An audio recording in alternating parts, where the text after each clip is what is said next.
에레미야서 31장 1절 나 여호와가 말하노라 그때에 내가 이스라엘 모든 가족의 하나님이 되고 그들은 내 백성이 되리라. 여기서 그때라고 하는 것은 이스라엘 백성들의 회복의 때를 가리키죠. 1차적으로는 이스라엘 백성들이 이제 바벨론 땅에서 돌아오는 가나안 땅으로 돌아오는 그때를 가리켜요. 그리고 궁극적으로는 이제 메시아 시대 우리 예수 그리스도 보혈의 공로를 인하여서 우리 하나님께서 그 은혜 베풀어 주시는 자들이 우리 하나님 나라 우리 하나님의 백성이요 그 가족이 되는 때를 갖다가 이제 가리킵니다. 우리 하나님께서 우리 인생들을 갖다가 창조하신 이유가 무엇입니까? 그것은 우리 하나님께서 우리의 하나님이 되시고 우리는 그 백성 그 자녀가 되어서 우리 하나님을 찬양하고 높이면서 또한 그 하나님의 이름을 위해서 그 영광을 위해서 이렇게 살아가는가. 그럼 우리 하나님께서 이를 기뻐하시고 또 기뻐하시고 우리를 즐거워하시고 우리를 지켜주시고 보호해주시고 또 우리의 모든 필요들을 갖다가 채워주시고 우리와 뜨겁게 교제하면서 뜨거운 사랑의 교제를 나누면서 그렇게 살아가는 것. 그것이 우리 하나님께서 우리를 창조하신 목적이시고 또한 우리를 세상 많은 사람들 가운데서 구원해 주신 목적이 그겁니다. 그래서 오늘 여기 이스라엘 모든 가족의 하나님이 되고 그들은 내 백성이 되리라. 이 말씀으로서 이 모든 것을 갖다가 다 설명을 하고 있습니다. 나 여호와가 이같이 말하노라 칼에서 벗어난 백성이 광야에서 은혜를 얻었나니 곧 내가 이스라엘로 안식을 얻게 하러 갈 때라. 여기에서 보니까 칼에서 벗어났다고 해요. 누가? 이스라엘 백성들이 칼에서 벗어났다고 그래요. 이것은 지금 출애굽 때를 갖다가 회상하고 있습니다. 이스라엘 백성들이 이제 우리 하나님께서 베푸시는 모세의 그 손을 통해서 베푸시는 10가지 재앙을 통해서 이제 애굽 땅에서 드디어 가나안 땅을 향해서 출발을 하게 됩니다. 그런데 애굽의 바로 이 느고 왕이 바로 누구가 이제 마음이 변해 애굽의 바로가 마음이 변해가지고 애국 군대를 동원해서 이스라엘 백성들을 추격하기 시작합니다. 그런데 이스라엘 백성들이 이제 홍해바다 앞에 섰을 때 뒤에 구름대와 같이 애국 군대가 몰려오는 것이었어요. 이제 이스라엘 백성들은 꼼짝없이 죽을 수밖에 없는 그 애국 군대 칼에 의해서 이제 죽을 수밖에 없는 그런 입장이 되었었어요. 그런데 그때 하나님께서 이제 홍해바다를 말리심으로 이스라엘 백성들은 그 홍해 바다를 갖다 마른 땅을 걷는 것과 같이 그렇게 건널 수가 있게 되었어요. 이를 쫓아서 애국 군대가 이제 이스라엘 백성들을 갖다 붙잡겠다고 홍해 바다 가운데 들어갔을 때 우리 하나님께서 다시 바다를 회복시키심으로 해서 몽땅 애국 군대는 그 바다 가운데 수장되었던 것을 보게 됩니다. 바로 그때를 가리켜요. 칼에서 벗어났다고 하는 것. 그 칼에서 벗어난 백성이 광야에서 은혜를 얻었나니 이스라엘 백성들이 또 광야 가운데서 얼마나 많은 우리 하나님의 은혜를 얻었습니까? 낮에는 구름 기둥으로 밤에는 불 기둥으로 우리 하나님께서 늘 이스라엘 백성들과 함께 하시고 지켜주시고 보호해 주시고 인도해 주시는 모습을 볼 수가 있어요. 또 반석에서 물을 내셔서 이제 목마른 그들의 목을 죽여주시는 것을 볼 수가 있고 또 40여 년 동안에 메추라기 뿐만 아니라 이제 만나를 갖다가 40년 동안 내려주셔가지고 굶주리지 않게 하시고 그 신부는 신발이 헤어지지 아니하도록 모든 삶 가운데 우리 하나님께서 주장하시고 인도하시고 함께 하셨던 것을 갖다가 보게 됩니다. 그래서 광야에서 은혜를 얻었나니 지금 그것을 이야기하고 있어요. 곧 내가 이스라엘로 안식을 얻게 하러 갈 때라. 여기 가나안 땅을 가리켜서 지금 안식이라고 얘기하고 있어요. 가나안 땅을 향해서 가고 있는데 안식을 얻게 하려 할 때라고 이렇게 말씀을 하고 있습니다. 이 가나안 땅이라고 하는 것은 1차적으로는 그 에덴 동산의 모형이라고 할 수가 있지만 우리 하나님 나라를 갖다가 예표하고 있다고 할 수가 있어요. 그래서 하나님 나라에서 주어지는 그 안식을 갖다가 지금 얘기를 하고 있어요. 곧 내가 이스라엘로 안식을 얻게 하러 갈 때라. 나 여호와가 애적에, 여기에서 애적이라고 하는 말이 원어상으로는 멀리 떨어진 뭐 이런 뜻을 갖고 있어요. 시간적으로는 애적에라고 이렇게 할 수가 있지만 공간적으로 봤을 때는 멀리 떨어진, 그래서 여기에는 나 여호와가 멀리 떨어진 이스라엘에게 나타나 이르기를 이렇게 해석하는 것이 좋아요. 어? 이때가 멀리 떨어졌다고 하는 것이 언제입니까? 우리 하나님께로부터 이스라엘 백성들이 멀리 떨어진 때, 곧 이스라엘 백성들이 애굽 땅에서 종노릇하던 바로 그때를 갖다가 얘기를 합니다. 나 여호와가 멀리 떨어진 이스라엘에게 나타나. 즉 애굽 땅에서 이스라엘 백성들이 종노릇을 하고 있을 때 우리 하나님께서 나타나서 이르시기를 내가 무궁한 사랑으로 너를 사랑함으로 인자함으로 너를 인도하였다 하였노라.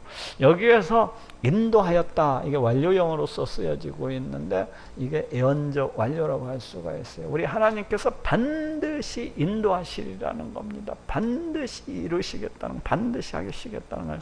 어떻게 하시겠다는 거예요? 내가 무궁한 사랑으로 내가 너를 갖다가 너무나도 많은 헤아릴 수 없는 사랑으로 너를 사랑하는 거로.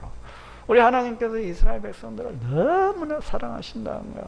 그것 때문에 인자함으로 너를 인도하리라 하고 말씀을 하고 있습니다. 애굽 땅에서 종노릇 할 때 그렇게 하시고 어떻게 하셨습니까? 가나안 땅으로 그렇게 인도해 주셨던 것을 볼 수가 있어요.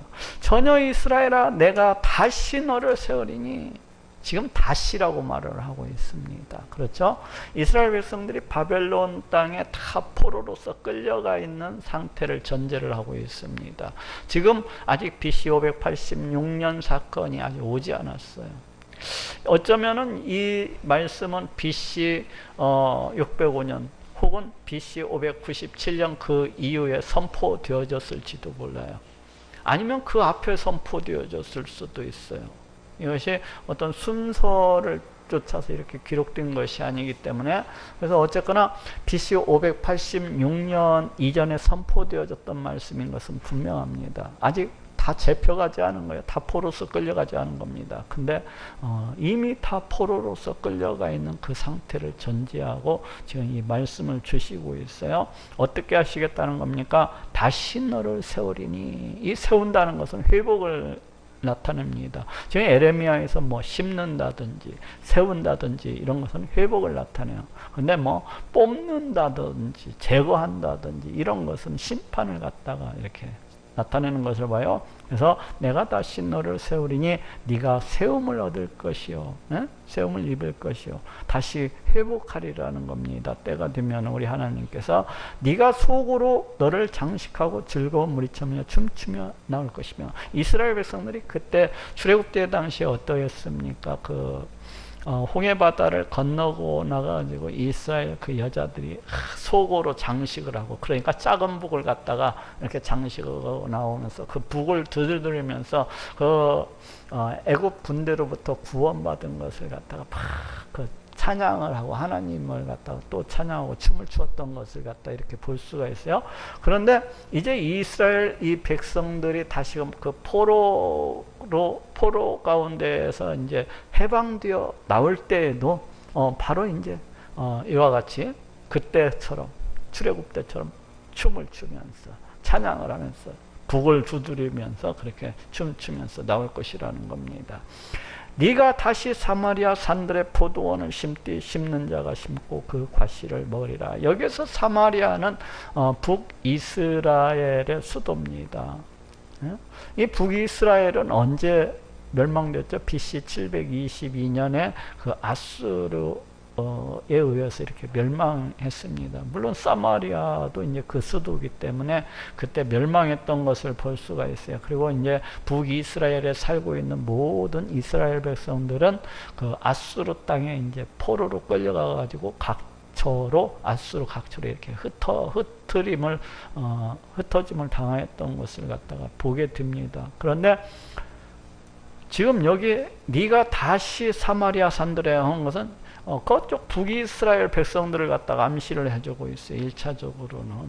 그래서 북이스라엘의 그 흩어졌던 자들이 다시 돌아와서 그 사마리아 산들에 지금 다시 농사를 짓게 될 것을 얘기를 하고 있으니까. 근데 이것을 갖다 꼭 구분할 필요는 없습니다. 지금 바벨론 땅에 포로로 끌려가는 이 남유다 백성들이나 아니면 BC 722년 그 아수르 지역으로 포로로 끌려가고 흩어졌던 백성들이나 여기 돌아오는 것은 뭐 북이스라엘 남유다 구분할 것 없이 이렇게 BC 537년 고레스의 칙령에 의해서 1차적으로는 되돌아올 것을 갖다가 예언을 하고 있는 것이고, 궁극적으로는 메시아 시대 세계 방방곳곳에서 우리 하나님께로부터 택함을 받은 우리 영적 이스라엘, 우리 신약의 성도들이 이렇게 나올 것을 갖다가 얘기를 하고 있는 겁니다. 네가 다시 사마리아 산들의 포도원을 심되. 이 사마리아 지방은 굉장히 비옥한 땅입니다. 옆에로는 이제 그 갈릴리 바다가 근처에 있고 그렇기 때문에 굉장히 비옥한 땅이 이쪽이. 그리고 포도 농사도 잘 되고 그러다 보니까 외적들의 침입이 아주 옛날부터 잦았습니다. 그래서 이스라엘 백성들이 실컷 농사를 갖다가 지어 놓으면 추수할 때가 곡물 추수할 때가 되면은 어김없이 블레셋이 나타난다든지 그 이외에 옆에 있던 뭐 암몬 족속이 나타나든지 모압 족속이 나타나든지 해가지고 그 농사 지어 놓은 것을 갖다가 몽땅 탈취해 갔습니다. 그 대적들이 나타나가지고 꼭 열심히 농사 지어 놓으면 추수 때가 되면 와서 그냥 다 짐승들 끌고 와고 다 약탈해 가는 거예요. 근데 이제 우리 하나님께서 다시 회복시키시는 그때에는 심는 자가 심고 그 과실들을 먹으리라는 겁니다. 약탈당하지 아니라는 거죠. 더 이상 대적들에 의해서 뭐 침해당하지 아니할 것을 갖다가 지금 말씀을 하고 있어요. 근데 이스라엘 백성들이 BC 537년에 이스라엘 땅에 돌아왔을 때 이와 같이 뒤었다는 보장이 없어요. 이것은 궁극적으로 메시아 시대에 주어질 그 어떤 평화를 갖다가 얘기를 하고 있고, 더 멀리는 이제 새하늘 새 땅에서 이 글자 그대로 성취가 되어지는 것을 갖다가 볼 수가 있습니다. 에브라임 산 위에서 파수꾼이 외치는 날이 이를 것이라. 이르기를 너희는 일어나라, 우리가 시온에 올라가서 우리 하나님 여호와께로 나아가자 하리라. 여기 보니까 에브라임 산, 이거 에브라임도 이제 북이스라엘에 속하는 그러한 지파거든요. 에브라임은 특별히 요셉의 그 아들인데, 이 요셉의 두 아들이 한 지파씩 이렇게 두 지파, 요셉의 두 아들이 한 지파씩에서 이렇게 차지했었던 걸 보는데, 이 에브라임이 북이스라엘의 그 어떤 대표성을 가지고서 성경의 많은 곳에서 그렇게 쓰여집니다. 그래서 에브라임 산 위에서 파수꾼이 외치는 날이 이를 것이라. 그래서 여기서 꼭 에브라임이라고 하니까 꼭 북이스라엘 그 백성들만 이렇게 가리키는 거냐라고 생각할 수가 있어요. 근데 회복되는 날, 여기 본문에서 말씀하고자 하는 것은 이제 1차적으로는 BC 537년에 이스라엘 백성들이 고레스 칙령에서 돌아올 때 북이스라엘 백성이 됐건 남유다 백성이 됐건 상관치 않고 구분치 아니하고 이렇게 돌아오게 될 것을 1차적으로는 얘기를 하고 있는 것이고, 그리고 궁극적으로는 이 메시아 시대 세상 곳곳에서 우리 하나님의 택함 받은 백성들이 돌아오게 될 것을 말씀을 하고 있는 겁니다. 이거 꼭 뭐 에브라임이니까 북이스라엘만 가리키는 것이다, 안 그렇습니다. 그렇게 생각할 필요 전혀 없어요. 에브라임 산 위에서 파수꾼이 외치는 날이 이를 것이라. 여기서 파수꾼이라고 하는 것은, 본래 파수꾼은 성벽 위에서 어떻습니까? 그 대적이 오는가를 갖다가 밤낮 눈을 뜨고서 지키는 자들이잖아요. 그래서 멀리서 대적들이 오면은 나팔을 갖다 올려갖고 백성들한테 방어하고 준비할 수 있게끔, 싸움을 갖다 준비할 수 있게끔 이렇게 하는 자들이 파수꾼이 아닙니까? 근데 여기서 이제 파수꾼이라고 하는 것은 우리 하나님의 종교 지도자들을 지금 상징을 하고 있어요. 우리 종교 지도자들은 어떻습니까? 늘상 하나님의 심판이 오고 있음을 선포하지 않습니까? 늘상 껴있어야 될 것을 갖다 선포를 하고 그러지 않습니까? 그래서 이제 파수꾼, 여기는 종교 지도자들, 1차적으로는 BC 537년 이후의 종교 지도자들을 생각해 볼 수가 있어요. 에스라라든지 느헤미야라든지 이런 사람들을 1차적으로는 생각을 해 볼 수가 있습니다. 근데 오늘날의 문맥에서, 그러니까 원건통 시법적인 관점에서 이 메시아 시대를 갖다 이 말씀이 조망하고 있다고도 볼 수가 있기 때문에, 그렇게 본다면은 복음 전파자들을 갖다가 가리키고 있다고 할 수가 있어요. 파수꾼이 외치는 날이 이를 것이라. 이르기를 너희는 일어나라 우리가 시온에 올라가서 우리 하나님 여호와께로 나아가자 하리라. 여기에서 1차적으로 시온이라고 하는 것은 예루살렘을 갖다가 가리키는 말이라고 할 수가 있어요. 그렇지만 궁극적으로는 메시아 시대의 조망에 보면은 오늘날의 교회를 갖다가 가리킨다고 할 수가 있어요. 많은 복음 전파자들이 세계 방방곳곳에 나아가서 복음을 선포하고 있지 않습니까? 우리 하나님 여호와께로 나아가자. 우리 예수님을 믿어야 됩니다. 그래야 여러분들 천국 갑니다. 이 복음을 선포하고 있잖아요. 나 여호와가 이같이 말하노라. 너희는 야곱을 위하여 기뻐 노래하며 만국의 머리 든 자를 위하여 외쳐 전파하며 찬양하며 이르기를 여호와여 주의 백성이 이스라엘의 남은 자를 구원하소서 하라. 너희는 지금 구원받은 자들, 구원받은 자들을 가리켜요. 너희는 야곱을 위하여, 야곱이 이제 그 영적 이스라엘을 말하잖아요. 여기 야곱을 위하여 기뻐 노래하며 그 이제 회복의 때에 돌아오게 될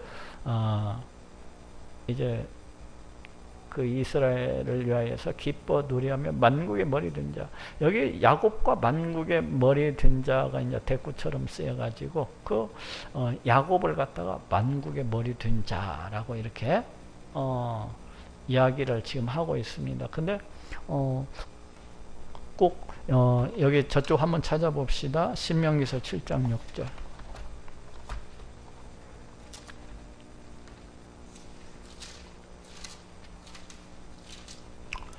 신명기서 7장 6절을 보니까 너는 여호와 네 하나님의 성민이라. 네 하나님 여호와께서 지상 만민 중에서 너를 자기 기업의 백성으로 택하셨나니. 여호와께서 너희를 기뻐하시고 너희를 택하시면 너희가 다른 민족보다 수요가 많은 영광가 아니라 너희는 모든 민족 중에 가장 적으니라. 우리 하나님께서 이제 그 사랑을 인해서 이렇게 이스라엘 백성을 갖다가 택하시고 모든 민족 위에 이렇게 뛰어나게 이렇게 삼으셨다는 것을 갖다가 알 수가 있어요. 저쪽에도 한번 볼까요? 신명기서 26장 19절.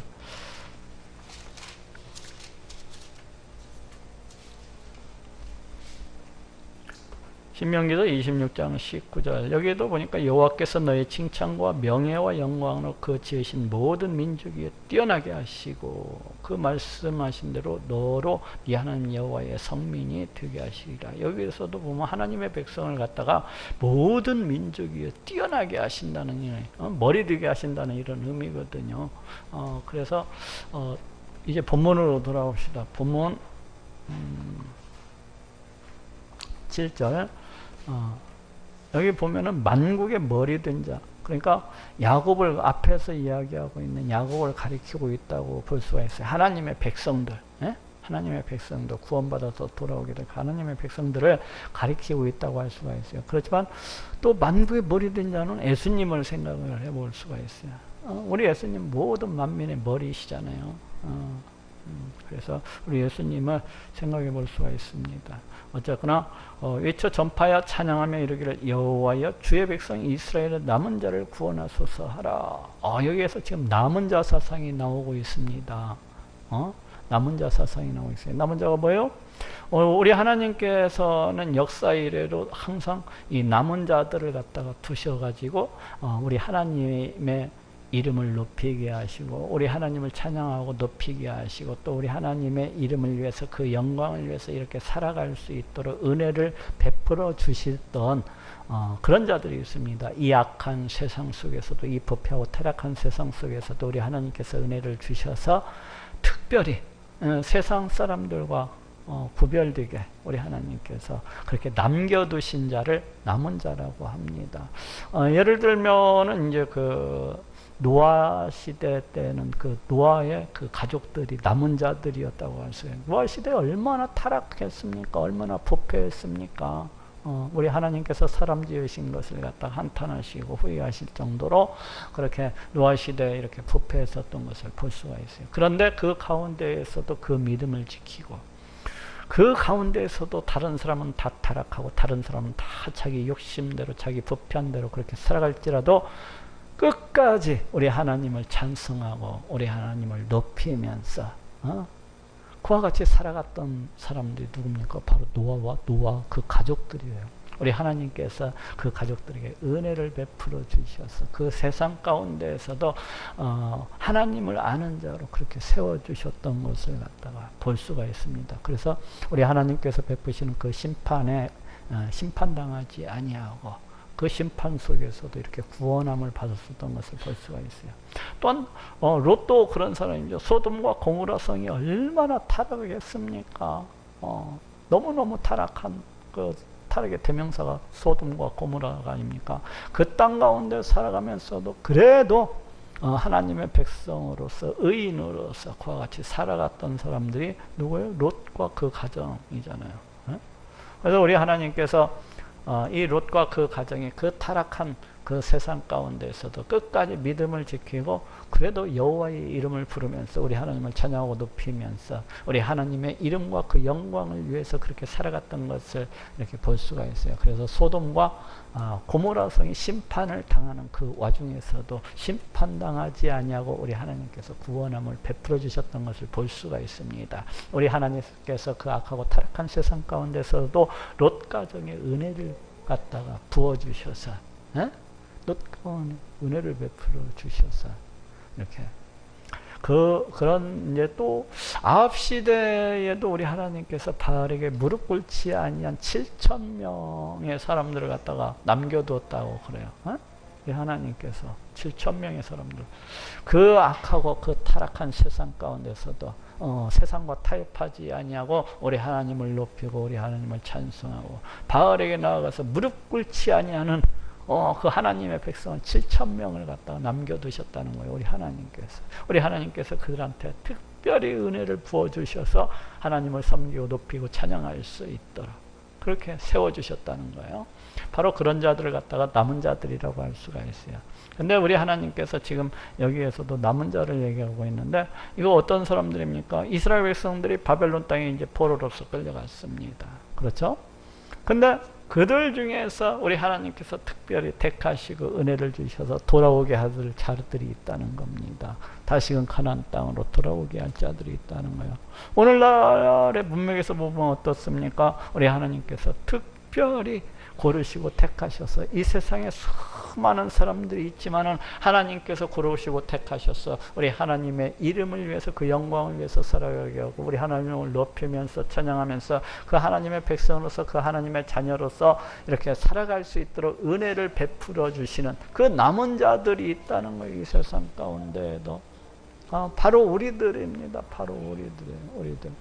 하나님께서 우리를 택하셔서 우리에게 은혜를 많이 베풀어 주셨기 때문에 이 악하고 타락하고 이 부패한 세상 가운데에서도 그래도 하나님을 찾고 그래도 하나님을 구하고 그래도 하나님을 높이고 그렇게 하면서 살아가지 않습니까? 온 세상이 다 타락해서 우리 하나님을 모른 척한다 할지라도 오직 나는 그러지 아니하리라 하면서 나와 있는 것이 여러분들이 아닙니까? 하나님의 이름을 위해서 영광을 위해서 내가 끝까지 내 믿음을 갖다가 지키고 하나님을 찬양하고 높이면서 이렇게 살아가리라 하고 나와 있는 여러분들이 아닙니까? 여러분들이 다 남은 자예요. 그래서 우리 하나님께서 특별히 이 세상 가운데에서 고르시고 택하셔서 하나님의 이름으로 하나님의 자녀로서 백성으로서 살게 이렇게 남겨두신 우리 하나님께서 따로 이렇게 남겨두신 자들 그것이 이제 바로 여러분들의 모습입니다. 그래서 여기 이르기를 여호와여 주의 백성 이스라엘의 남은 자를 구원하소서. 우리 하나님의 백성의 그 구원을 위해서 끊임없이 기도해야 될 것을 갖다가 말씀을 하고 있습니다. 보라 내가 그들을 북편 땅에서 인도하며 땅 끝에서부터 모으리니 그들 중에는 소경과 절뚝거리와 잉태한 여인과 해산하는 여인이 함께 큰 무리를 이루어 이것으로 돌아오리. 여기 보니까 이 남은 자들이 어디에서 온다고 되어 있습니까? 북편 땅. 북편 땅 그리고 저 땅 끝. 그러니까 북편 땅과 땅끝이라고 하는 것은 바벨론 1차적으로는 그 바벨론 지역 곳곳에서 이제 우리 하나님께서 은혜를 베푸시는 자들이 가나안 땅으로 되돌아오게 될 것을 말씀을 하고 있습니다. 그런데 원근통시법적인 관점에서 우리 하나님께서 이 본문을 통해서 말씀하시고자 하는 건 뭐예요? 세상 각지에서 세상 각지에서 땅끝에서부터 우리 하나님께서 은혜를 베풀어 주시는 그 택하신 족속들이, 그 남은 자들이 이제 우리 하나님께서 모으실 것을 말씀하고 있습니다. 모으리니, 누가 모으리니? 내가 모으리니 하고 말씀하고 있습니다. 그들 중에는 소경과 절뚝발이와 잉태한 여인과 해산한 여인이 함께하여, 야, 여기 보니까 만약에 그 BC 537년 그 바벨론 포로에서 가나안 땅으로 되돌아오는 것만을 생각하고자 한다면은 여기 못 올 사람 굉장히 많네요. 소경도 오기가 힘들 거예요. 너무나 거리가 멀어가지고. 그리고 절뚝발이도 그 먼 길을 수백 킬로도 더 되는 그 길을 갔다가 온다는 게 조금 불가능한 일이에요. 그 다음에 잉태한 여인, 애를 잉태한 여인이 또 그 먼 거리를 갖다 걸어서 온다는 것도 참 쉽지 않은 일이겠죠. 그리고 해산하는 여인, 더군다나 해산을 하는 여인이 그 먼 거리를 갖다 수백 킬로 되는 거리를 걸어서 온다는 것은 쉽지 않은 일이에요.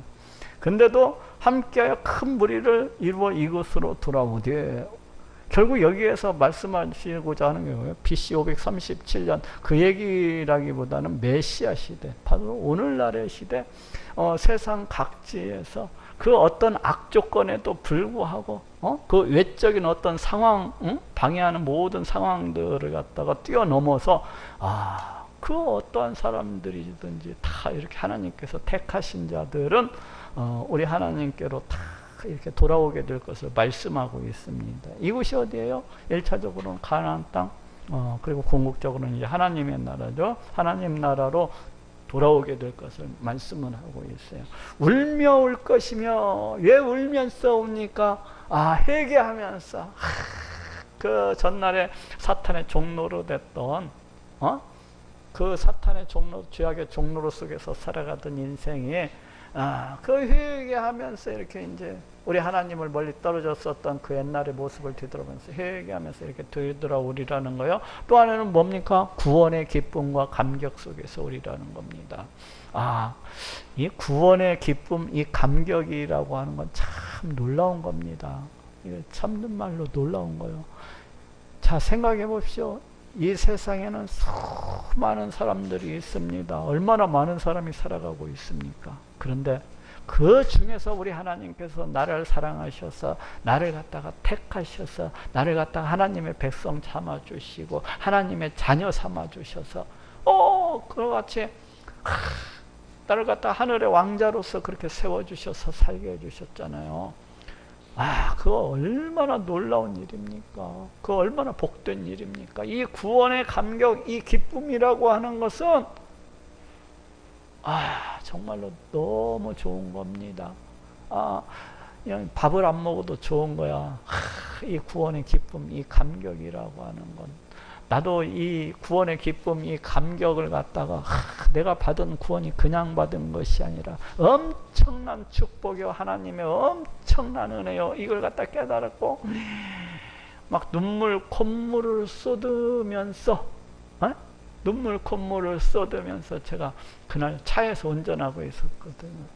자동차 운전하는데 내가 받은 구원이 너무나 놀라운 거예요. 막 그래서 눈물 콧물을 쏟으면서 운전하면서, 하나님 정말로 감사합니다. 정말로 고맙습니다. 이 부족한 이 사람을 갖다가 이토록 사랑하셔서 그 독생자 예수 그리스도를 보내주시고 나로 하여금 하나님의 백성 삼아주시고 하나님의 자녀 삼아주셨군요. 이 세상에는 주님을 알지 못하는 자들이 세상 천지에 널리고 널렸는데, 지금도 사망 가운데서 사탄의 종로를 타면서 죄악의 종로를 타면서 그렇게 살아가는 사람이 널리고 널렸는데, 하나님께서 저를 이토록 사랑하여 주셨어 이러면서 막 그 구원의 기쁨, 그 감격이라고 하는 것은요, 그냥 구름 위를 걷는 것 같더라고요. 내가 한 일주일 이상 구름을 걷는 느낌이었어요. 딱 구름을 걷는 느낌. 그 구원의 기쁨, 그 감격이라고 하는 것은 이루 말할 수가 없는 거예요. 그 구원의 기쁨. 그러면서 마음속으로는, 야, 너희가 과연 구원을 아느냐? 라고 묻고 싶었어요. 너무 좋아가지고 그 구원이 얼마나 좋은지. 야, 우리 형님들이랑 우리 가족들이랑 다 이 구원을 알아야 되는데, 이 구원을 알아야 되는데, 이러면서. 교회만 왔다 갔다 썬데이 크리스찬으로 다니는 사람들이 있어가지고,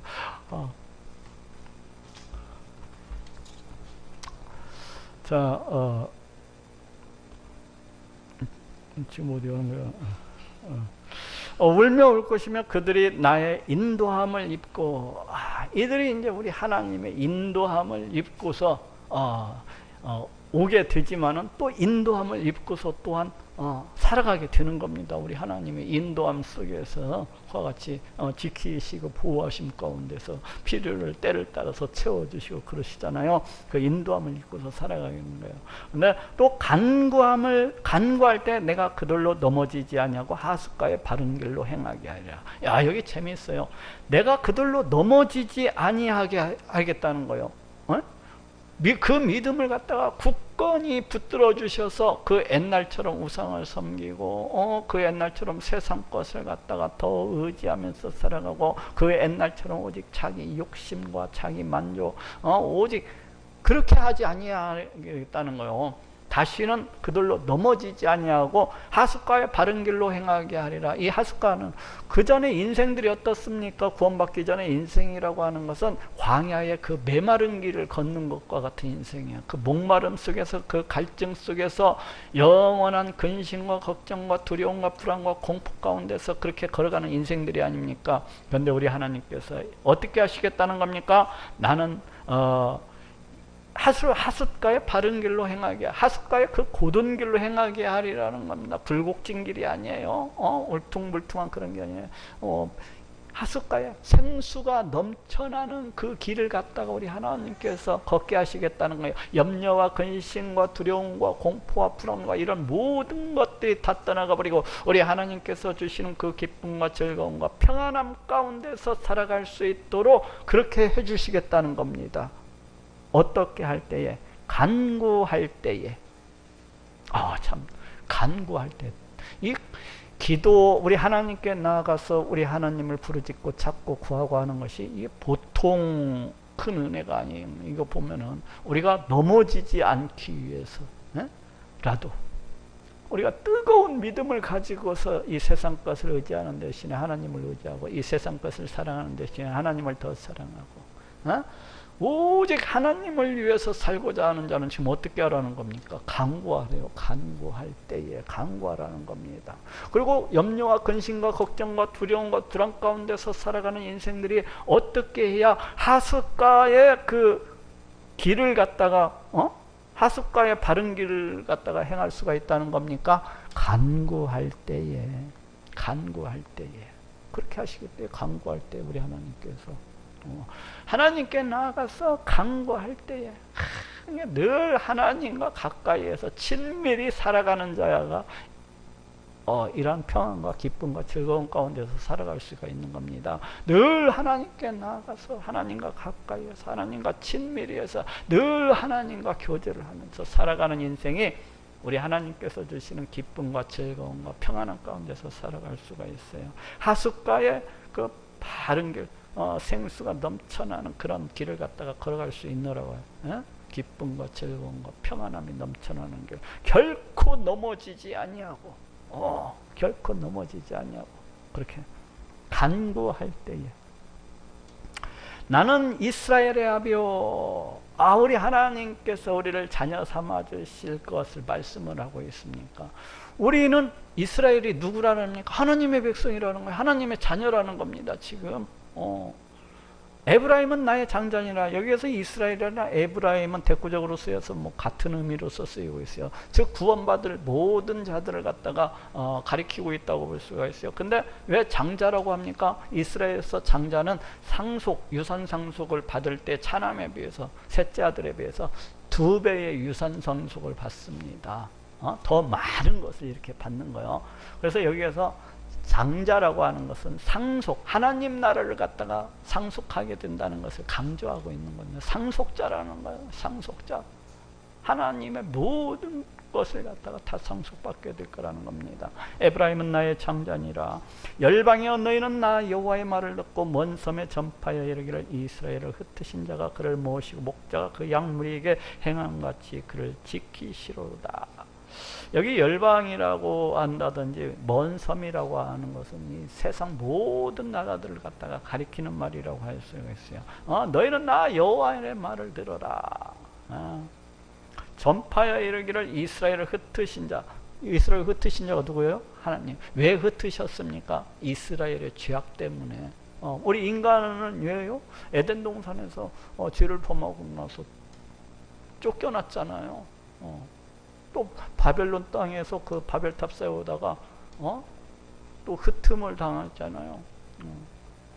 전파하여 이르기를 이스라엘을 흩으신 자가 그를 모으시고, 이 이스라엘을 갖다가 흩으신 자가 우리 하나님께서 다시 모으신다는 거예요. 목자가 그 양무리에게 행함같이 그를 지키시라.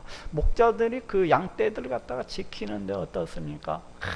막 좋은 꼴이 있는 것을 이렇게 인도해 나가는 것을 볼 수가 있어요. 그리고 때로는 목이 마려울 것 같으면 또 생수를 찾아서 물도 먹여주고, 또 사자나 이리 때로부터 또 지켜주는 것을 볼 수가 있어요.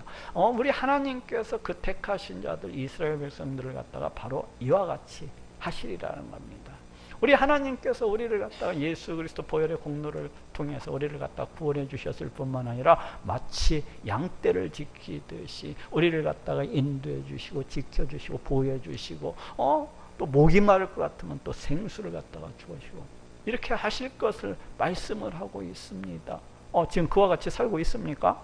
지금 그와 같이 살고 있어야 돼요. 우리가 하나님의 양떼가 되고 하나님이 우리의 목자가 되어서 그와 같은 삶을 살아가야 되는 겁니다.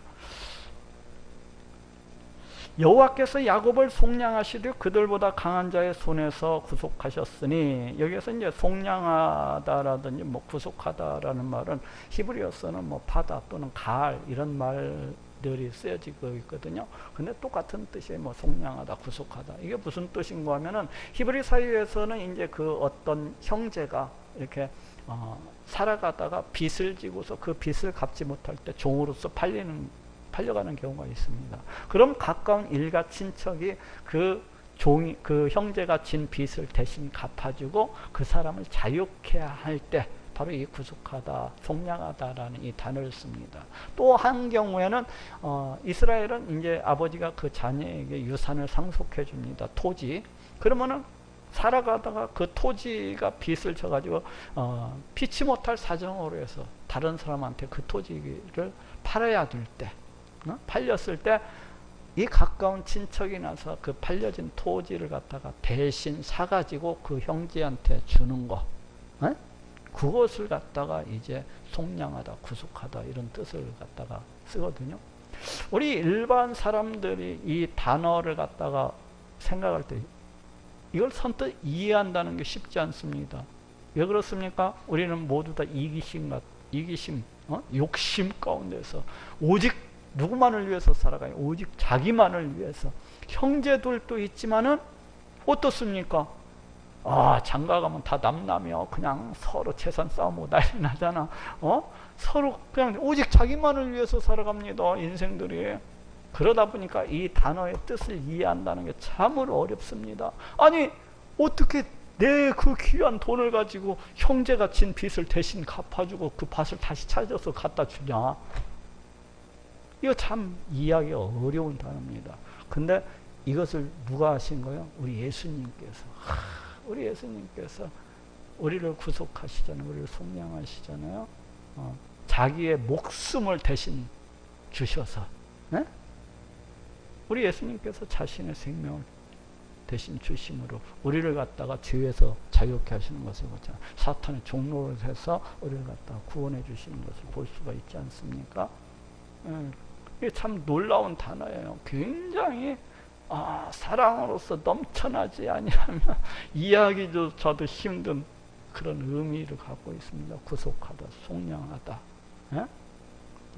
우리 더러운 욕심을 자기밖에 모르는 인간이 이 단어를 이해한다는 것은 참으로 쉽지 않은 일이에요. 쉽지 않은 일이에요. 근데 우리 예수님께서 우리에게 그처럼, 우리 하나님께서 그처럼 우리에게 큰 은혜를 갖다 부어주신 겁니다. 큰 은혜를 갖다 부어주신 거예요. 그래서 여호와께서 야곱을 속량하시되 그들보다 강한 자, 그들보다 강한 자가 누굽니까? 1차적으로는 바벨론을 가리키겠죠. 근데 오늘날의 문맥에서는 사단, 사단을 가리킨다고 할 수가 있어요. 손에서 구속하셨으니 그들이 와서 시온의 높은 곳에서 찬송하며 그 구원받은 자들이 와서 시온이 어디입니까? 예루살렘, 오늘날의 교회, 높은 곳에서 우리 하나님의 보좌를 갖다가 상징을 해요. 즉 구원받은 자들이 어떻습니까? 하나님의 보좌 앞에 서가지고 우리 하나님을 찬송을 하게 된다는 거예요. 여호와의 은사, 우리 하나님께서 선물로써 주시는 것들이 뭡니까? 곡식과 새 포도주와 기름과 어린 양의 떼와 소의 떼, 이러한 것들을 갖다가 우리 하나님께서 그 구원을 얻은 자들한테 이제 선물로서 이렇게 주시는데, 바로 구원받은 자들이 이 선물을 가지고 나와서 모일 것이라는 겁니다. 이 선물을 하나님의 보좌 앞에 예물로 이제 이러한 것들을 갖다가 드리면서 모이는 거죠. 예? 우리 하나님께서 주신 이 소떼, 양떼, 이러한 것들을 갖다가 잔뜩 가지고 나와가지고 우리 하나님의 보좌 앞에 드리면서 그와 같이 예배를 드리게 될 것을 지금 얘기를 하고 있어요. 소의 때에 모일 것이라. 그 심령은 물된 농산 같겠고, 그전에는 어떻게 살아갔어요? 구원받기 전에는 메마른 그 광야길을 갖다가 걷는 것처럼 목마름과 갈증 속에서 온갖 두려움과 걱정과 염려 속에서 언제 불뱀한테 물릴지, 언제 정갈한테 물려 죽을지 걱정하면서 그렇게 살아갔지 않습니까? 그런 인간들이 이제 구원을 받게 되어서 그 심령은 물된 농산과 같고, 우리의 심령 가운데에서 막 생수가 넘쳐나는 모습을 볼 수가 있어요. 성령 하나님께서 우리에게 베풀어 주시는 그 은혜가 막 넘쳐나지 않습니까? 지금 다시는 근심이 없으리로다 할지어다.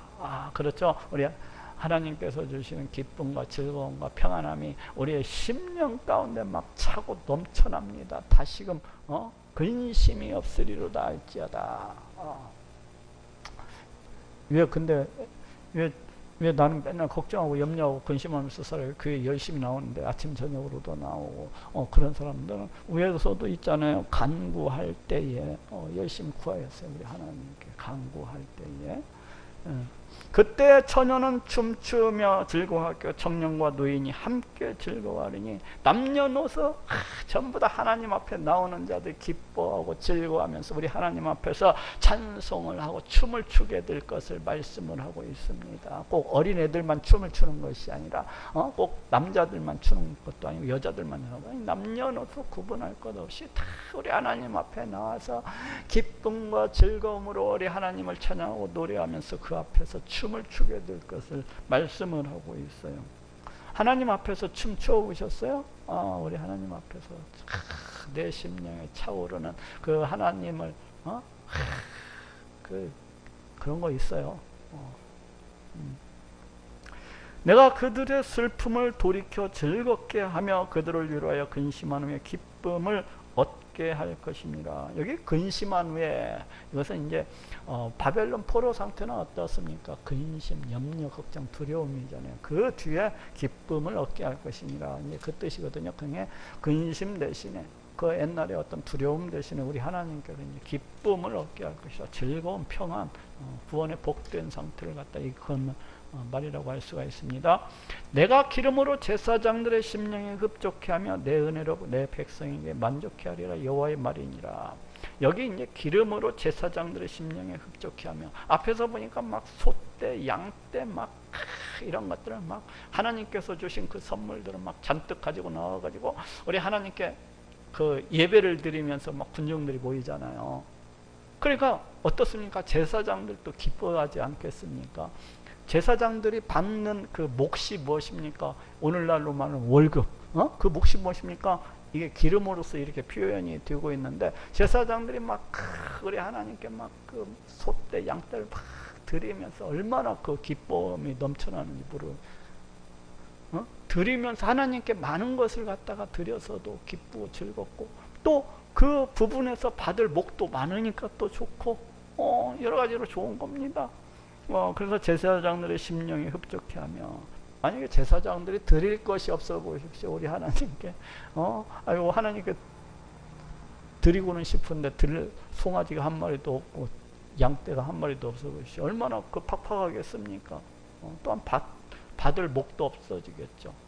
그래서 기름이라고 하는 것은 어떤 제사장들이 받을 목도 이제 드려질. 근데 이것을 기름은 성경에서 주로 이제 성령을 갖다 이렇게 상징할 때가 많습니다. 그래서 우리 하나님께서 베풀어 주시는 어떤 성령의 은혜로 우리 심령들이 넘쳐나게 될 것을 말씀을 하고 있습니다. 우리는 신약 시대 제사장들이 아닙니까? 우리는 신약 시대 제사장과 같은 자들이에요.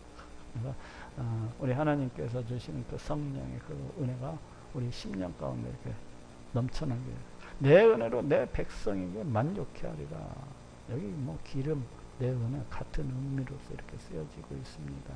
내 백성에게 만족해 하리라. 여호와의 말이니라. 우리 하나님께서 그 구원받은 자들에게, 그 구원받기 전에는 이 땅에서 정말로 온갖 염려와 근심과 걱정과 두려움과 공포와 이런 속에서 막 살아갔었는데, 구원받은 우리 하나님께서 주시는 그 은혜 속에서, 우리 하나님께서 베풀어 주시는 그 은혜 속에서 그와 같이 살아가게 될 것을 말씀을 하고 있어요. 여러분들 어떻게 하나님께서 베풀어 주시는 그 은혜가 자신의 심령 가운데 막 넘쳐나는 것을 갖다가 지금 보십니까?